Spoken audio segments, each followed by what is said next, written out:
Europe is in an identity crisis. We really have to fight to save our Western civilization. It's a great civilization. We have to go back to basics. You know, if we're serious about human rights, they begin with unborn children, and mass migration is certainly not the answer to our demographic woes. The social experiment of multiculturalism has failed miserably. We cannot continue importing workers from around the world who do not share our culture or customs. Woke ideology, gender madness leads to disaster. Free speech is essential for a democracy. If we're interested in saving our civilization, we have to speak up.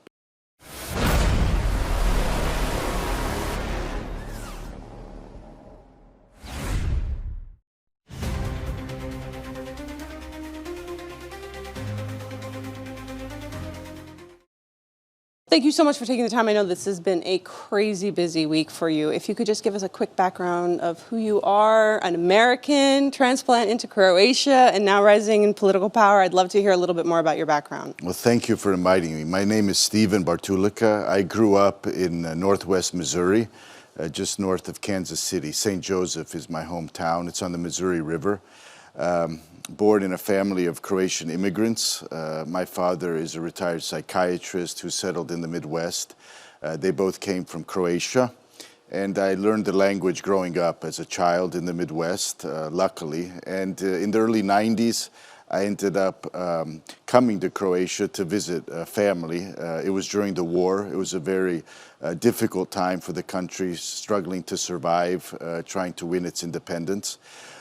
In hindsight, I can say one of the keys to my adult life was that I had no student loans.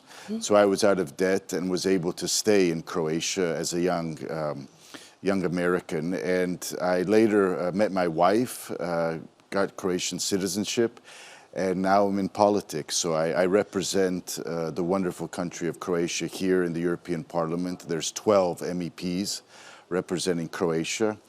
I ran on a platform of Croatia first. There's too much obedience to Brussels, blindly following the lead of unelected bureaucrats. I like to quote the great economist Thomas Sowell, who said that there's nothing more dangerous than to empower people to make decisions on your behalf, who will never suffer the consequences of being wrong. And that's in many ways how the European Union works. Unelected, unaccountable people who are never removed, make disastrous decisions on the citizens' behalf, and nothing changes. So I'm here trying to make a difference. So from your perspective, I mean, we're seeing this kind of red wave kind of almost hitting Europe. I mean, it definitely washed over the US with Trump winning with a good majority at this election cycle. But what needs to happen in Europe in order to create a similar type of movement for the conservatives? Because right now, from an outsider's perspective, you see a lot of different sects and different factions kind of bickering amongst themselves in the EU versus, and on the conservative side, versus if you look at the liberal side, it's a tight group. Even if they have disagreements, no matter what, their objective seems to be to beat the conservatives, no matter what. So that seems to be kind of like our goal. Unity is, of course, very helpful in politics. It's not always easy. I'm pleased to say that I endorsed President Trump about a month before the election from the European Parliament. I was convinced that he's the right leader, not just for the United States, but for the Western world in general. I don't think we could have survived 4 years of Kamala Harris, frankly. In Europe, we have two major political groups here in the Parliament, ECR, the European Conservatives and Reformists group, where I belong, and the Patriots group, which is also like-minded. We share many of the same policies, I would say. From a little different perspective, I would say I would describe myself as an economic liberal. I like less government, I'm for lower taxes, obviously deregulation, against the Green New Deal, or as President Trump rightly says, the scam that's been suffocating European industry. But also a social conservative, so I'm outspokenly pro-life, pro-family, pro-natural family. We have to defend the rights of children. I've been on the front lines fighting gender madness. Very pleased that President Trump, through his executive order, has banned surgical mutilation of children. This is something that is insanity, and in Europe, unfortunately, I would say it's still the predominant dogma here in Brussels. You will be fiercely criticized if you say something against gender madness. But this is where we are, and obviously Europe is much different than the United States. We share the same Western heritage, but politically, as you may know, in Europe we have messy parliamentary systems which require coalition building and majorities to form governments. And in many places you can actually win an election and stay out of power. Mm-hmm. That's happened before. It was recently attempted in Austria with the centrist parties trying to coalesce together to keep the Conservative Freedom Party out of power. That failed. Mm-hmm. And we will see whether the Conservatives can form a government. But usually, even the party that wins doesn't have a majority alone, and so you have coalition building. So it's complicated. It's also time-consuming. Months and months can go by. I'm delighted to see that President Trump is acting so quickly and has signed so many executive decisions in his first week. Mm-hmm. He has a mandate to govern, and the people rightly expect him to do so. In Europe, things change very slowly. So that's more or less a description of how things stand, but there is hope. So I would say in Croatia, the younger generation, Generation X, that follows me on social media, they're more conservative probably than their parents. Mm. They want change. Mm-hmm. They do not trust career politicians. And so that's the case in many places. I would highlight also that there's great hope in Central Europe. Mm-hmm. Ironically, the countries that suffered under communism, that were so mistreated by the communists who were violating basic human rights on a daily basis. These people, because of their suffering, have a kind of strength that is missing in the older Western democracies. Look at Orban, for example. He's able to persevere in protecting children, in fighting back against the woke agenda, and I believe his experience as being a dissident under the communist time is one of the sources of his strength. So there is hope, but we have to work together with our American friends. We have momentum now after Trump's historic victory, mm-hmm. but we have to build on this. That's why this conference this week was very important. Make Europe great again. Building bridges, but also allowing Europeans to collaborate. We need to create a platform where it's easier for conservative forces to collaborate politically in Brussels. Without this, I'm afraid the mainstream or the old mainstream parties will stay in control, and we don't want that. No, absolutely. And mainstream is actually losing a lot of their influence that they once had. I mean, you mentioned... Along with the media. You actually mentioned before we started that you get most of your news from X. I mean, what's shifted? Do you think that I mean, we're seeing a huge rise of people turning to alternative sources for news, and that's one of the main things that brought Trump into office. I mean, you saw it in Romania, although there's the whole issues there with TikTok and its influence and the rise of the Conservative Party through that. Is that going to be one of the main tools moving forward? Podcasts, social media, getting directly to the people? Yes. Or is that enough? So in Croatia, we have sadly an aging population. We're declining demographically. Mm-hmm. The older people still get their news from television. I would say, though, there's been a major shift for younger people, young professionals. They're not watching TV news. They're on YouTube and on other social media. X is growing in Croatia. My audience is basically, I'm directly trying to communicate with them on social media platforms, and I would say that is the future.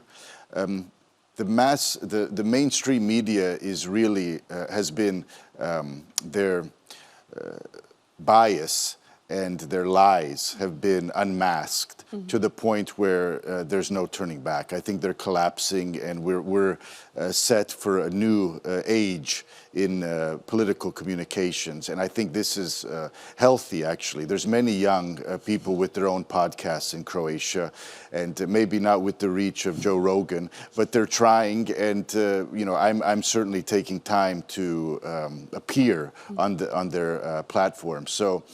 This is a good sign. We want more freedom, more choice.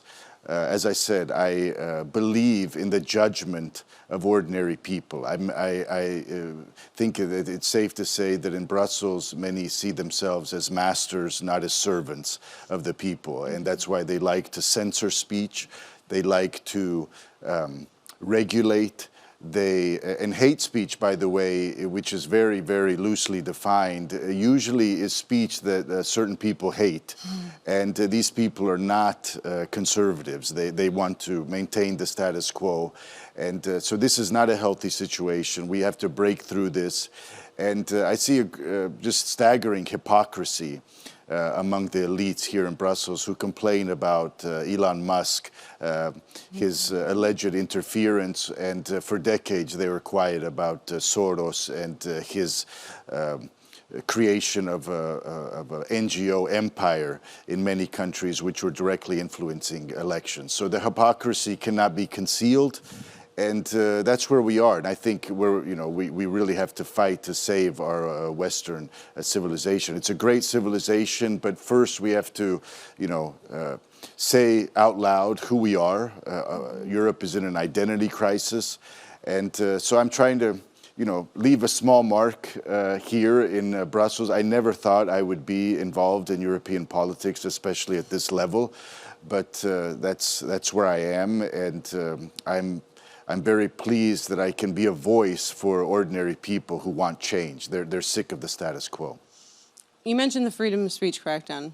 I mean, we saw it in the UK. We saw it actually in the US during the COVID and all over the world. I mean, even Meta has admitted on record, Zuckerberg said that, Biden instructed, or his office instructed him to cut certain things. And you've had the EU, in honor of your lovely former head of digital communication or digital policies here, yes. threatening Elon for yes. interviewing Trump, yes. and now for interviewing Alice. He's yes. promised several other things. So from your perspective, what can people do to try and fight against this seemingly behemoth that is trying to not just censor but silence people? So in Croatia, for example, after Facebook announced its change and that they would no longer be relying on fact checkers, the Croatian government announced that it would be funding fact checkers. So they still believe that they're necessary. Wow. So this is not a good sign. This is not the direction we need to be going. So the reality is that free speech is essential for a democracy. We have people who, in the name of protecting citizens or protecting democracy, are actually on the road to destroying it. Mm-hmm. They are even justifying the cancellation of an election in Romania, which is unprecedented. This is unprecedented.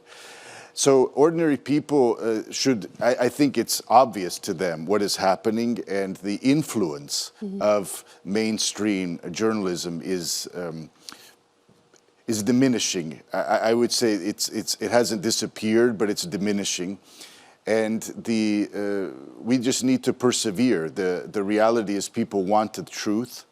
They can decide for themselves what is right and wrong, but they deserve to hear different opinions. And I myself was shadow banned during COVID.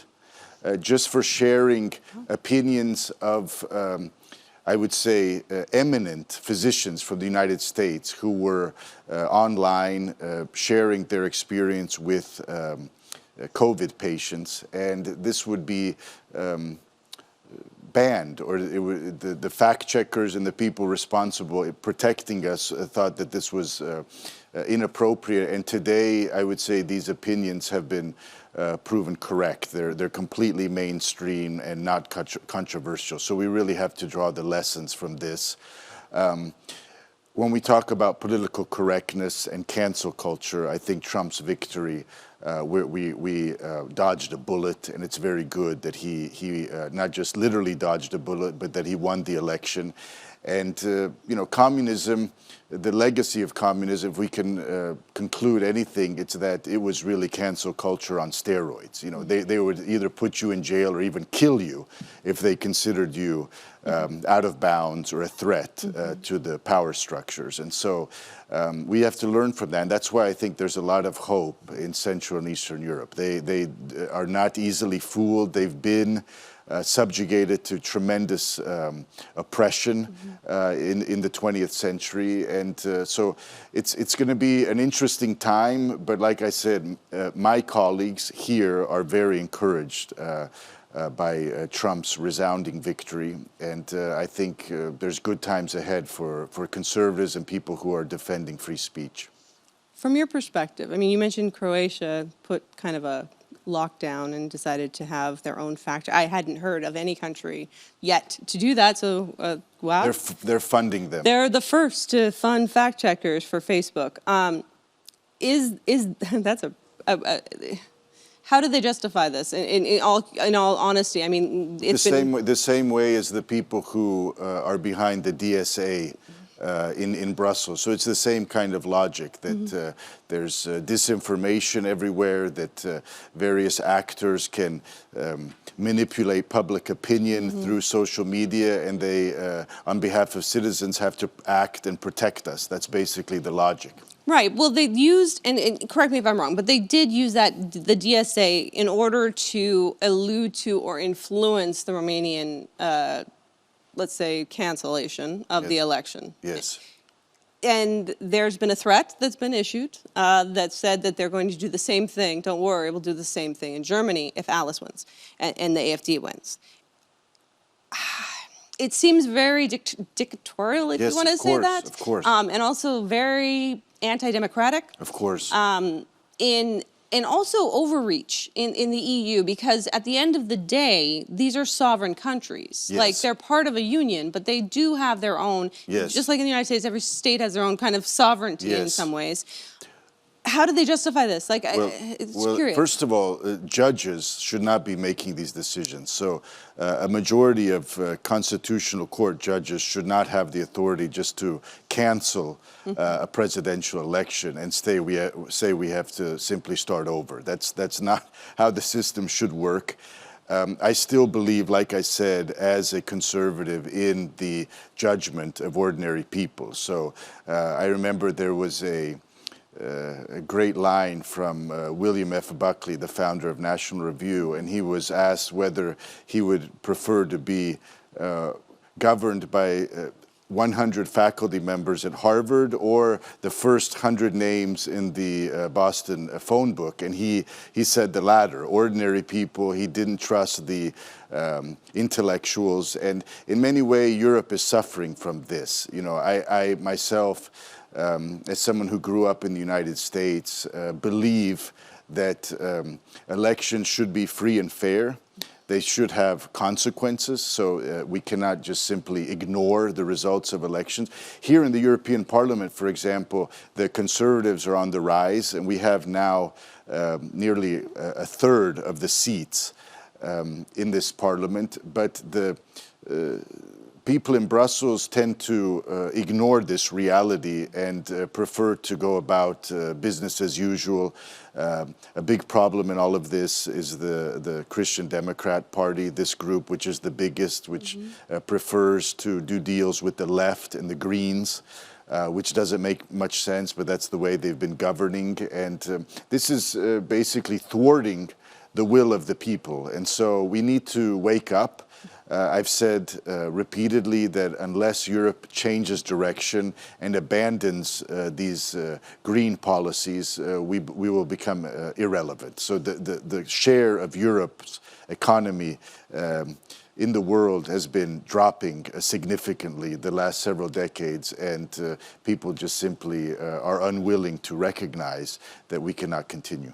Well, not only is your economy declining a bit, but your population is as well. You have a population birth rate decline that's We are disappearing. alarming. We are disappearing, and we have the culture of death everywhere.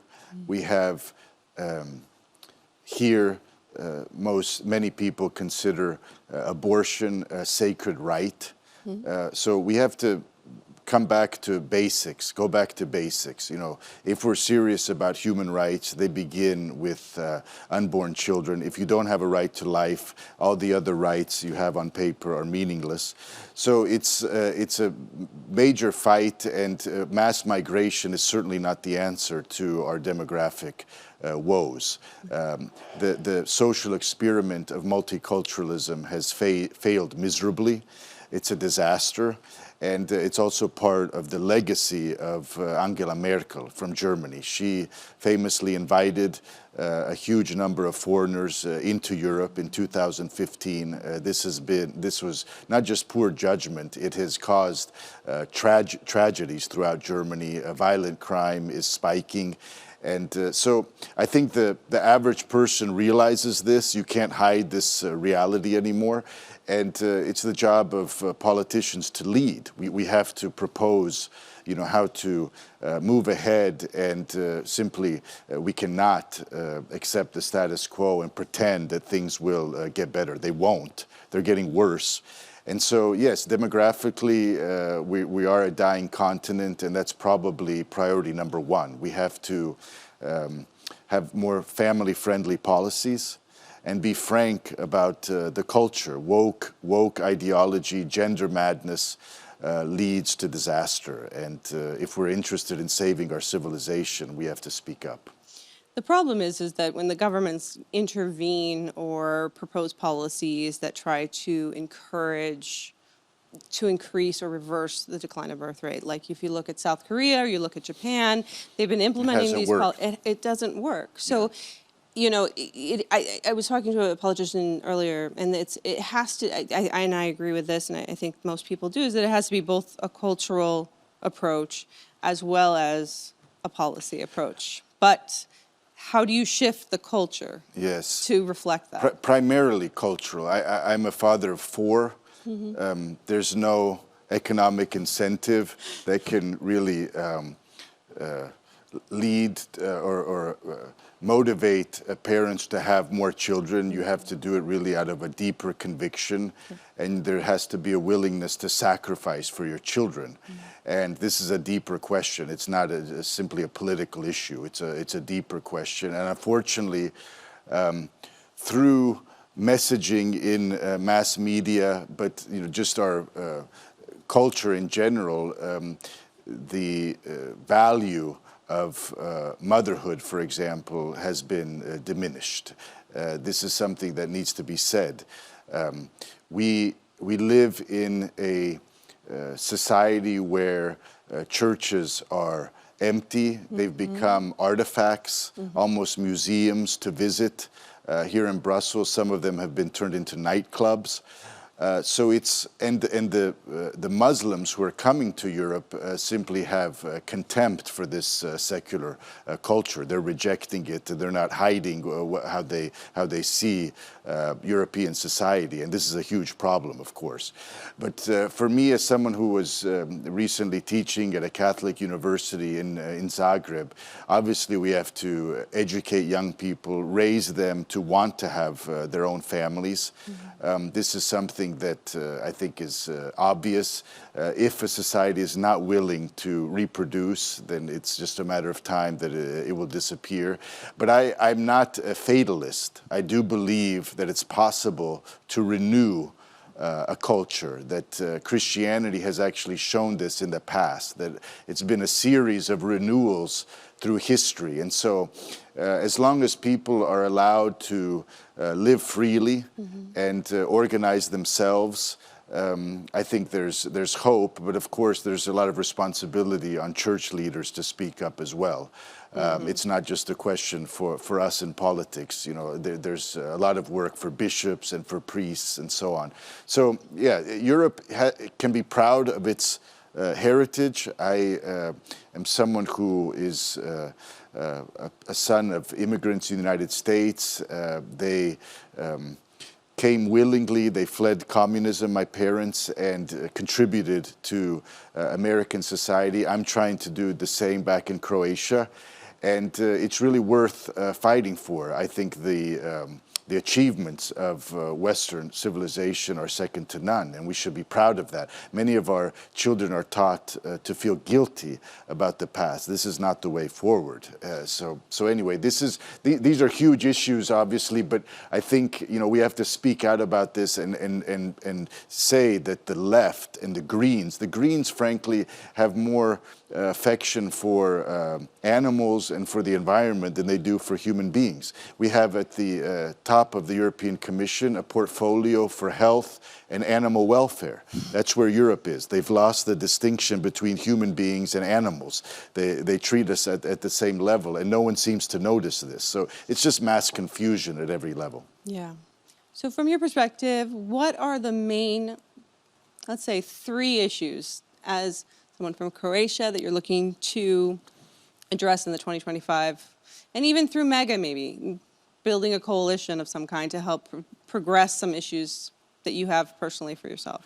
So free speech is a big one. We have to protect free speech. I think it's very helpful that Vice President Vance openly said that the United States would reconsider its involvement in NATO if its European allies do not defend fundamental freedoms like speech. And I think this kind of blunt way of communicating with Europeans is the right way forward. That needs to be said. Freedom of speech is non-negotiable.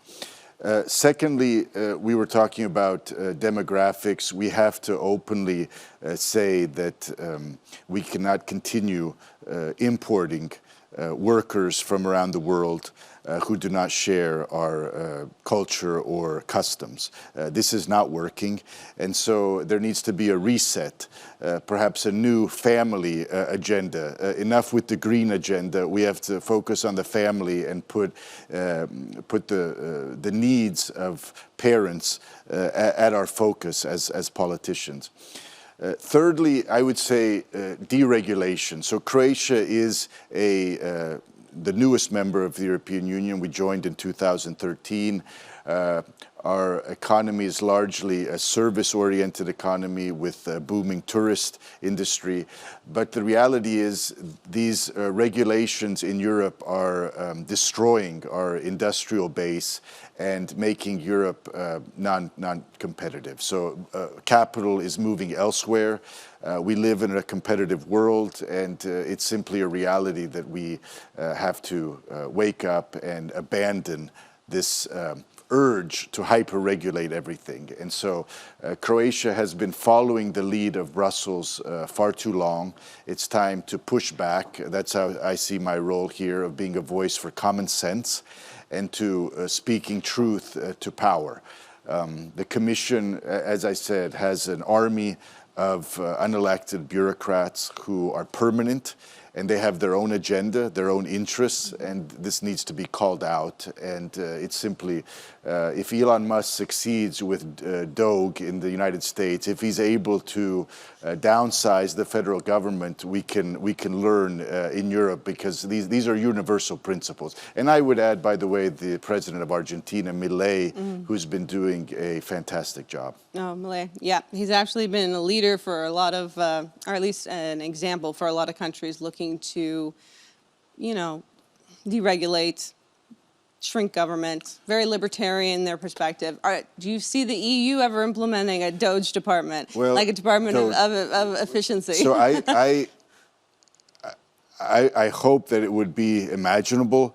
I don't see it in the immediate future, but the good news is that Milei, since I attended his inauguration, so it was an honor for me to go to Buenos Aires, and now a year later, it's obvious that he's turned the corner and the country is growing. It's growing, and these common sense economic policies work. I think it's a great thing that someone with such theoretical knowledge of economics is able to actually apply them in a real life situation, and has changed the course of his country, and that gives us hope. Of course, it can be done.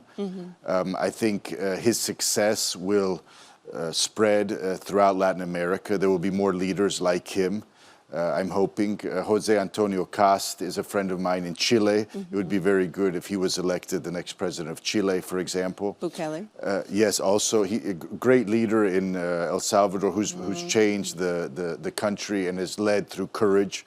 So it can be done. People notice these things, and so yes, and by the way, I think it's a good thing that Bukele was a hawk on Bitcoin. I think that's also a good sign that he's thinking the right way. Speaking of Bitcoin, I mean, the EU, the European Bank, is proposing a digital euro. Anyone? Digital euro, anybody? So I'm involved in the Econ Committee and following these policies very closely. It seems to me that the idea that the European Central Bank has with the digital euro is to compete with Visa and MasterCard, because Europe doesn't have a company that's competing with these global giants. And the question is this the core business of the European Central Bank? I would prefer that they would focus more on price stability and fighting inflation, and not so much on introducing a digital euro. This is a new issue. One thing I will say is that there's arguments for a capital market, the European capital markets, consolidating because we aren't able to compete with the United States and China. So there can be advantages to deeper integration, but I'm not sure the digital euro is the right idea. And I also would say that I think in Croatia and other countries, we have to speak openly about protecting cash as a payment. We live in a country where cash is still king. People like it as a means of transaction, and it should stay protected. We see in Europe a push for more and more control, more and more of this digital way of financing, and this is on one hand the young people like it. I see them using their smartphones, but on the other hand we have to be aware that we don't want to go in this direction of China, for example, that can monitor the daily activities of all its citizens. That's not a free society. We have to be weary of this. And so, yes, I'm very much involved in this, and I would say, the more choice people have, the better. Excellent. Well, thank you so much. I appreciate all of your time. Thank you. It was great to get to know you. Hopefully it was useful. Thank you. No, I think it's great. I think, from a bigger picture perspective, Croatia is a unique case study because it is a tourist-driven economy, but it is one of the newest ones in Europe. And you also kind of are smushed between other countries. You're kind of in the middle of everything, and you get to feel the pressure from the east and the west, and you're kind of an interesting microcosm. We've survived under very difficult circumstances. It's naturally a very beautiful country, very well preserved. So, even if the politicians are not managing things well, we almost can't go bankrupt because there's just so much natural wealth and people coming, to see it. So the coast is actually flourishing. The problem is that property is getting very expensive for people, and so that's an issue for young couples, and they can't afford anything in some of these towns and cities.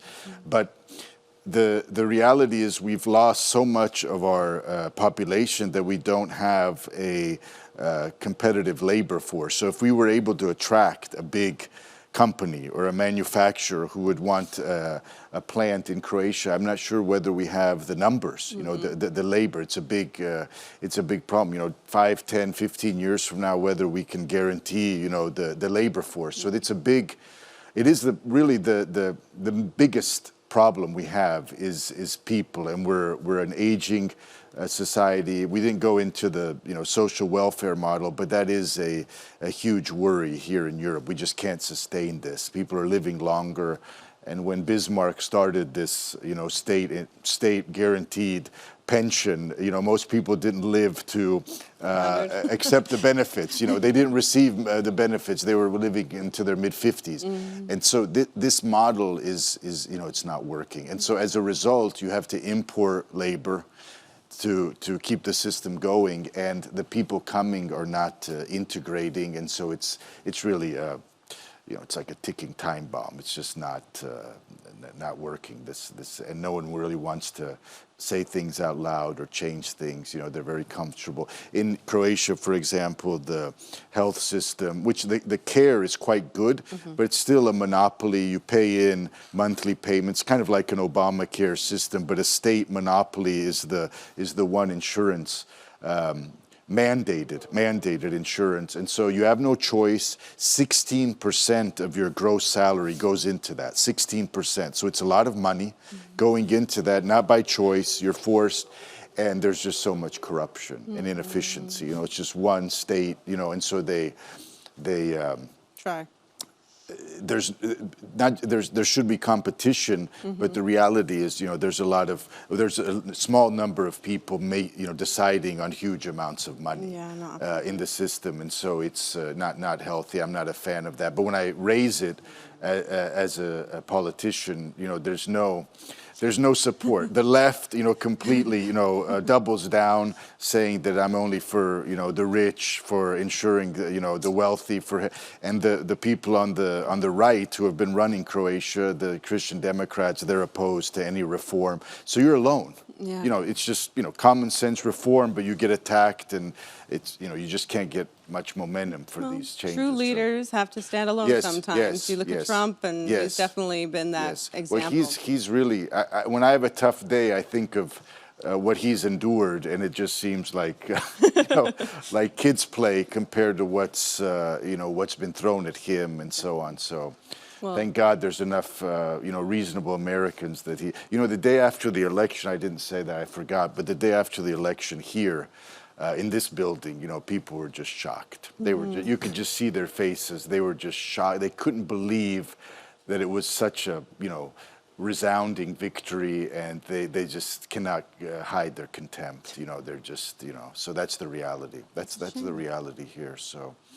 Hopefully it'll change. There were some people out with their MAGA hats, a few, but most of the people were pretty somber.